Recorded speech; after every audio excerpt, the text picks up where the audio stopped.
আসসালামু আলাইকুম। সপ্তাহের ঘটে যাওয়া গুরুত্বপূর্ণ খবর নিয়ে সাপ্তাহিক আয়োজন অ্যারাউন্ড দ্য ওয়ার্ল্ডে আপনাদের সবাইকে স্বাগত জানাচ্ছি। আমি শরফি দিবা। আজকের প্রতিবেদনগুলো তৈরি করেছেন ওয়াহিদ ফারুকী। গাজায় বাস্তুচ্যুত ফিলিস্তিনিরা সতর্ক করে বলেছেন, ইসরায়েলের নতুন করে আন্তর্জাতিক এনজিওগুলোর উপর নিষেধাজ্ঞা আরোপ হলে তাদের জীবন সম্পূর্ণভাবে ধ্বংস হয়ে যাবে এবং মানবিক পরিস্থিতি ভয়াবহ বিপর্যয়ের দিকে যাবে।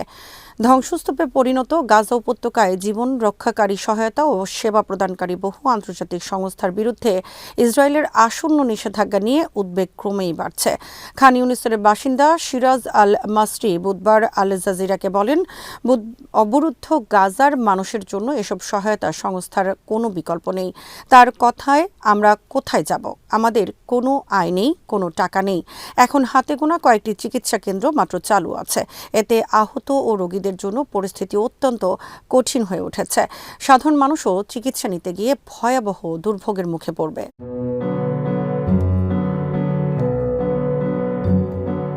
ইসরায়েল ৩৭টি আন্তর্জাতিক এনজিও লাইসেন্স বাতিল করতে যাচ্ছে, যার মধ্যে রয়েছে doctors without borders, Norwegian refugee council, care international এবং ইন্টারন্যাশনাল রেস্কিউ কমিটি। ইসরায়েলের দাবি, নতুন বিধিমালার আওতায় এসব সংস্থাকে তাদের কর্মী ও কার্যক্রম সম্পর্কে বিস্তারিত তথ্য দিতে হবে। একই সঙ্গে তারা এসব সংস্থার বিরুদ্ধে হামাসের সঙ্গে সম্পৃক্ততার অভিযোগ তুলেছে, যদিও এর পক্ষে কোনো প্রমাণ উপস্থাপন করা হয়নি। গাজার আরেক বাসিন্দা রামজি আবু আল নীল বলেন, মানবিক সংস্থাগুলো থাকা সত্ত্বেও পরিস্থিতি ইতিমধ্যে করুণ। যদি তাদের উপস্থিতি ও সহায়তা বন্ধ হয়ে যায়, তাহলে আল্লাহই জানেন কি হবে। বহু শিশু মারা যাবে, অসংখ্য জীবন ধ্বংস হবে, আর অনেক পরিবার এই সিদ্ধান্তে সর্বস্ব হারাবে। মঙ্গলবার কানাডা, ফ্রান্স, জাপান ও যুক্তরাজ্যের 10টি দেশের পররাষ্ট্রমন্ত্রী এক যৌথ বিবৃতিতে ইসরায়েলকে আহ্বান জানান, যাতে আন্তর্জাতিক এনজিওগুলো গাজায় টেকসই ও পূর্ব অনুমানযোগ্যভাবে কাজ করতে পারে। যদিও একটি যুদ্ধবিরতি রয়েছে, তবু ইসরায়েল গাজায় ফিলিস্তিনিদের হত্যা অব্যাহত রেখেছে এবং ত্রাণ ও নিত্য প্রয়োজনীয় পণ্যের প্রবেশে কঠোর বিধিনিষেধ আরোপ করেছে, যার মধ্যে অস্থায়ী বাসস্থানের উপকরণও রয়েছে।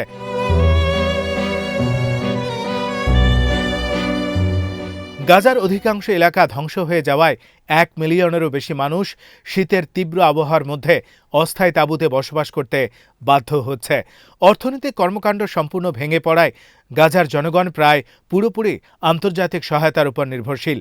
খান ইউনিসের বাস্তুচ্যুত বাসিন্দা আবদুল্লাহ আল হাওয়াজরি বলেন, অধিকাংশ মানুষ সম্পূর্ণভাবে আন্তর্জাতিক সংস্থাগুলোর সহায়তার উপর নির্ভর করে বেঁচে আছে। ফিলিস্তিনি শরণার্থীদের জন্য জাতিসংঘের সংস্থা ইউএনআরডব্লিউএ ইসরায়েলের এই সিদ্ধান্তের নিন্দা জানিয়ে বলেছে, এটি গাজায় চলমান মানবিক কার্যক্রমকে আরও বিপন্ন করছে। সংস্থাটির প্রধান ফিলিপ লারেজানি বলেছেন, এই সিদ্ধান্ত একটি বিপজ্জনক দৃষ্টান্ত তৈরি করেছে এবং মানবতা সহায়তার নিরপেক্ষ, স্বাধীনতা ও মানবিকতার মৌলিক নীতিগুলোকে দুর্বল করছে।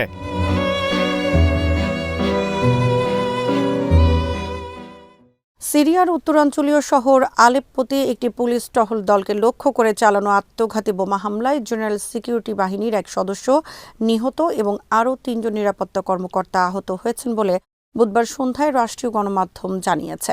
দেশটিতে অস্থিরতা সৃষ্টির যে কোনো চেষ্টার বিরুদ্ধে কড়া সতর্কবার্তাও দিয়েছে কর্তৃপক্ষ। জেনারেল সিকিউরিটি বাহিনীর ঘনিষ্ঠ সূত্রগুলো জার্মান সংবাদ সংস্থা ডিপিএ-কে জানিয়েছে, আলেপ্পোর কেন্দ্রীয় বাব আল ফারাজ এলাকায় ওই হামলার ঘটনা ঘটে। সূত্র অনুযায়ী, বাব আল ফারাজ স্কোয়ারে দায়িত্বে থাকা একটি নিরাপত্তা টহল দল এক ব্যক্তির আচরণের সন্দেহ হলে তাকে তল্লাশি করতে এগিয়ে যায়। তল্লাশির সময় ওই ব্যক্তি তার শরীরে বাঁধা বিস্ফোরক বেল্ট ডিটোনেটেড করলে সঙ্গে সঙ্গে বিস্ফোরণ ঘটে। এতে ঘটনাস্থলেই জেনারেল সিকিউরিটি বাহিনীর সদস্য মোহাম্মদ মাসসাদ নিহত হন। আহতদের মধ্যে রয়েছেন পুলিশ কর্মকর্তা আব্দুল গাফুর হাসান এবং আরও 2 নিরাপত্তা সদস্য, যাদের দ্রুত হাসপাতালে ভর্তি করে চিকিৎসা দেওয়া হচ্ছে। হামলার দায়ে এখনও কোনো গোষ্ঠী স্বীকার করেনি।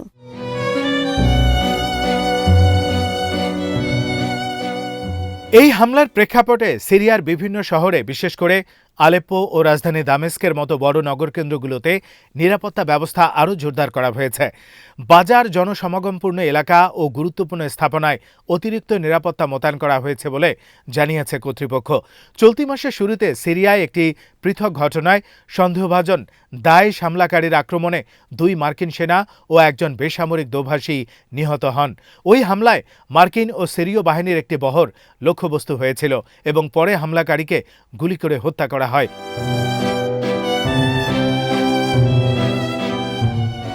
এদিকে বুধবারই সিরিয়ার স্বরাষ্ট্রমন্ত্রী আনাস খাত্তাব সাবেক শাসন ব্যবস্থার সঙ্গে যুক্ত কিছু ব্যক্তির বিরুদ্ধে সহিংসতা ও নাশকতা ছড়ানোর অভিযোগ তুলে কড়া হুঁশিয়ারি দেন। সামাজিক যোগাযোগ মাধ্যম এক্সে দেয়া এক পোস্টে তিনি বলেন, বিশৃঙ্খলা, হত্যা ও ধ্বংসের জন্য দায়ীদের কঠোর পরিণতি ভোগ করতে হবে এবং এটিকে তিনি চূড়ান্ত সতর্কবার্তা হিসেবে উল্লেখ করেন।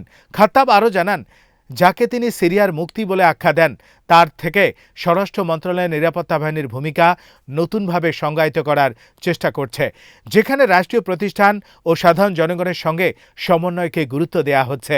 তিনি বলেন, আইনগত মানদণ্ডের আওতায় নিরাপত্তা কার্যক্রম পরিচালনার জন্য নতুন আচরণবিধি গ্রহণ করা হয়েছে। কর্তৃপক্ষ জানিয়েছে, সাম্প্রতিক ঘটনাগুলোর তদন্ত চলমান রয়েছে এবং ভবিষ্যতে সহিংসতার মাত্রা বৃদ্ধি ঠেকাতে নিরাপত্তা বাহিনী সর্বোচ্চ সতর্কতার সঙ্গে কাজ করে যাচ্ছে।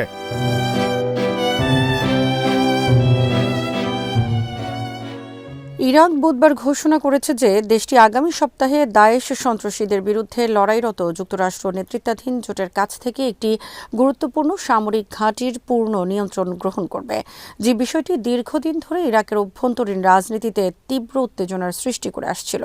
ইরাকের জয়েন্ট অপারেশনস কমান্ডের উপপ্রধান লেফটেন্যান্ট জেনারেল কায়েস আল মুহাম্মাদাউই জানান, পশ্চিম ইরাকে অবস্থিত আইন আল আসাদ সামরিক ঘাঁটির দায়িত্ব আগামী সপ্তাহে ইরাকি নিরাপত্তা বাহিনীর কাছে হস্তান্তর করা হবে এবং দায়েশ বিরোধী জোটের সঙ্গে সংশ্লিষ্ট কয়েকটি দেশের, বিশেষ করে যুক্তরাষ্ট্র, ফ্রান্স ও ব্রিটেনের সঙ্গে বাগদাদের দ্বিপাক্ষিক চুক্তি সই হবে। বাগদাদে এক সংবাদ সম্মেলনে তিনি বলেন, আইন আল আসাদ ঘাঁটিতে আগামী সপ্তাহে সম্পূর্ণভাবে জোট বাহিনীর প্রত্যাহার সম্পন্ন হবে এবং এটি আমাদের ইরাকি বাহিনীর কাছে হস্তান্তর করা হবে।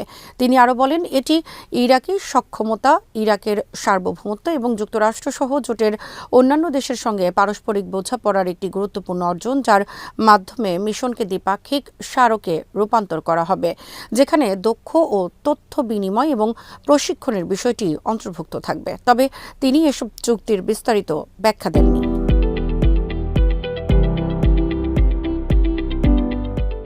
একই দিনে সৌদি মালিকানাধীন আল হাদাদ টেলিভিশন অজ্ঞাত সূত্রের বরাতে জানায়, মার্কিন বাহিনী প্রত্যাহারের পর ইরাক যুক্তরাষ্ট্রের সঙ্গে নিরাপত্তা চুক্তি স্বাক্ষরের বিষয়টি বিবেচনা করছে, বিশেষ করে বাহিনীগুলোকে ইরাকের আধা স্বায়ত্তশাসিত উত্তরাঞ্চল কুর্দিস্তান আঞ্চলিক সরকারের নিয়ন্ত্রিত এলাকায় স্থানান্তরের প্রেক্ষাপটে। গত কয়েক মাসে ইরানের মিত্র হিসেবে পরিচিত ইরাকি সশস্ত্র গোষ্ঠীগুলো দেশ থেকে মার্কিন সেনা প্রত্যাহারের দাবি জোরালোভাবে জানিয়ে আসছে। আল আনবার প্রদেশে অবস্থিত আইন আল আসাদ ঘাঁটি ইরানের ঘনিষ্ঠ এসব গোষ্ঠীর একাধিক হামলার লক্ষ্যবস্তু হয়েছে। বর্তমানে যুক্তরাষ্ট্র সেনারা এখনও বাগদাদ বিমানবন্দরের কাছাকাছি এবং কেআরজি অঞ্চলের ইরবিল বিমান ঘাঁটিতে অবস্থান করছে।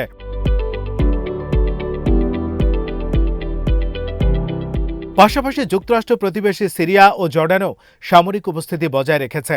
2014 সালে দায়েশ উত্তর ইরাক ও সিরিয়ার বিস্তীর্ণ অঞ্চল দখল করার পর তাদের মোকাবেলায় যুক্তরাষ্ট্র নেতৃত্বাধীন জোট গঠিত হয়। ইরাক 2017 সালের ডিসেম্বরে দায়েশের বিরুদ্ধে বিজয় ঘোষণা করে এবং পরে দেশের স্থিতিশীলতার স্বার্থে যুক্তরাষ্ট্র নেতৃত্বাধীন জোটের বিতর্কিত উপস্থিতির অবসান দাবি করে। যদিও দায়েশকে সামরিকভাবে পরাজিত ধরা হয়, তবুও ধারণা করা হয় যে সিরিয়া ও ইরাকে প্রায় 2500 জঙ্গি এখনও সক্রিয় রয়েছে। এর আগে ইরাক ও যুক্তরাষ্ট্র একমত হয়েছিল যে যুক্তরাষ্ট্র নেতৃত্বাধীন জোট বাহিনীকে ধীরে ধীরে যুদ্ধবিহীন ভূমিকায় স্থানান্তর করা হবে।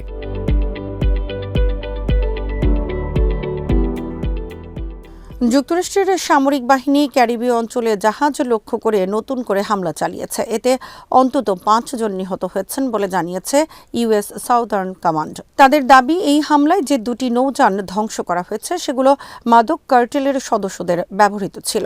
এক্সে দেয়া এক বার্তায় সাউদার্ন কমান্ড জানায়, অপারেশন সাউদার্ন স্পিয়ার এর অধীনে যৌথ গঠিত টাস্কফোর্স গত ৩১ ডিসেম্বর এই হামলা চালায়, যা যুদ্ধমন্ত্রী পিট হেগসেথের নির্দেশে পরিচালিত হয়। মার্কিন সামরিক গোয়েন্দা তথ্যের ভিত্তিতে দাবি করা হয়, নৌযান দুটি পরিচিত মাদক পাচার রুট ধরে চলাচল করছিল এবং সক্রিয়ভাবে মাদক চোরাচালানে জড়িত ছিল। হামলার ফলে প্রথম নৌকায় ৩ জন এবং দ্বিতীয় নৌকায় 2 জন নিহত হন বলে জানানো হয়। যুক্তরাষ্ট্র দীর্ঘদিন ধরেই ভেনেজুয়েলার রাজধানী কারাকাসকে মাদক পাচার রোধে যথেষ্ট সক্রিয় না থাকার অভিযোগ করে আসছে, যদিও ভেনেজুয়েলা এই অভিযোগকে অন্যায্য ও রাজনৈতিক উদ্দেশ্য প্রণোদিত বলে প্রত্যাখ্যান করে।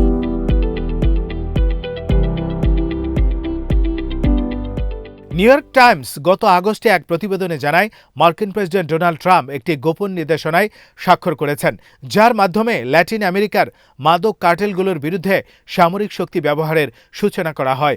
ওই নির্দেশনার পর ক্যারিবীয় অঞ্চলে যুক্তরাষ্ট্র উল্লেখযোগ্যভাবে সামরিক উপস্থিতি বাড়ায়। এর মধ্যে ছিল ইউএসএস জেরাল্ড আর ফোর্ড বিমানবাহী রণতরীর নেতৃত্বে একটি পূর্ণাঙ্গ স্ট্রাইক গ্রুপ মোতায়েন।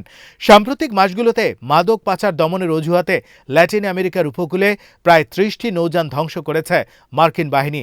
এসব অভিযানে এখন পর্যন্ত শতাধিক মানুষ নিহত হয়েছেন বলে বিভিন্ন প্রতিবেদনে দাবি করা হয়েছে। তবে এই অভিযানগুলো নিয়ে বিতর্ক ক্রমেই বাড়ছে।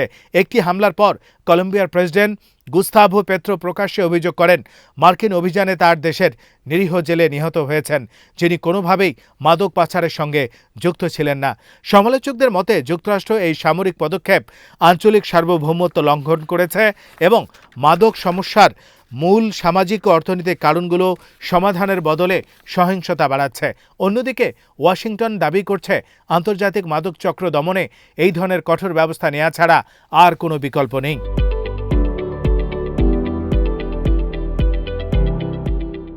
ইরানের ইসলামিক রেভলিউশনারি গার্ড কর্পস এর মুখপাত্র ব্রিগেডিয়ার জেনারেল আলী মোহাম্মদ নাইনি বলেছেন, যদি কোনো যুদ্ধ শুরু হয় তাহলে শত্রুপক্ষ ইরানের সামরিক শক্তির এক নতুন ও উন্নত মাত্রার মুখোমুখি হবে। মেহর নিউজ এজেন্সিকে দেয়া এক সাক্ষাৎকারে তিনি আইআরজিসির সর্বশেষ প্রতিরক্ষা ও নিরাপত্তা সক্ষমতা সম্পর্কে কথা বলেন এবং জানান, অস্ত্র ও কৌশল, অপারেশনাল পরিকল্পনা সহ সব ক্ষেত্রেই ইরান ধারাবাহিকভাবে নতুন সাফল্য অর্জন করে চলেছে। তার ভাষায়, আমরা সব ক্ষেত্রেই অস্ত্র, কৌশল এবং পরিকল্পনায় নতুন অর্জনে পৌঁছতে দৃঢ় প্রতিজ্ঞ। এর ব্যতিক্রম আমরা কল্পনাও করি না। তিনি জোর দিয়ে বলেন, যুদ্ধ শুরু হলে শত্রুকে অবশ্যম্ভাবীভাবে ইরানের সামরিক সক্ষমতার বহু নতুন স্তর ও দিকের মুখোমুখি হতে হবে।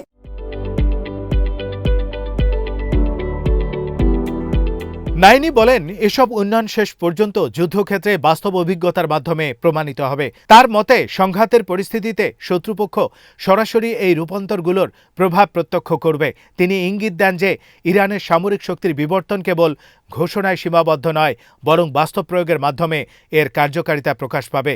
আইআরজিসির মুখপাত্রের বক্তব্যে স্পষ্টভাবে উঠে এসেছে যে ইরান প্রতিরক্ষা প্রস্তুতি ও সক্ষমতা বৃদ্ধিকে একটি চলমান ও অগ্রাধিকারমূলক প্রক্রিয়া হিসেবে দেখছে।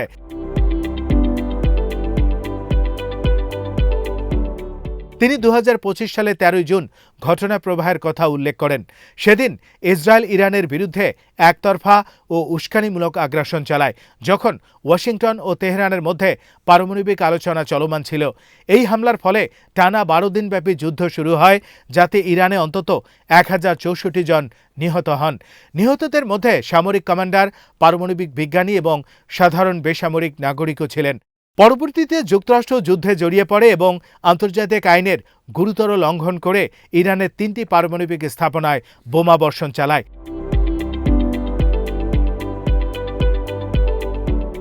এর জবাবে ইরানের সশস্ত্র বাহিনী দখলকৃত ভূখণ্ডে একাধিক কৌশলগত স্থাপনা লক্ষ্য করে হামলা চালায়। পাশাপাশি পশ্চিম এশিয়ায় যুক্তরাষ্ট্রের সবচেয়ে বড় সামরিক ঘাঁটি হিসেবে পরিচিত কাতারের আল উদেদ বিমান ঘাঁটিতেও আঘাত আনা হয়।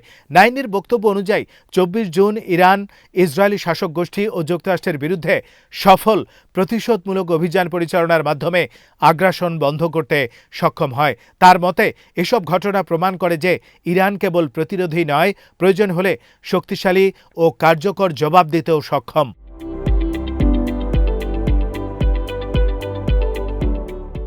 আজ এখানেই শেষ করছি। সবাই ভালো থাকুন, সুস্থ থাকুন আর দেখতে থাকুন বিডি ভিউজ। চ্যানেলটি ভালো লাগলে সাবস্ক্রাইব করুন। সংযুক্ত থাকুন আমাদের ফেসবুক পেজে। আল্লাহ হাফেজ।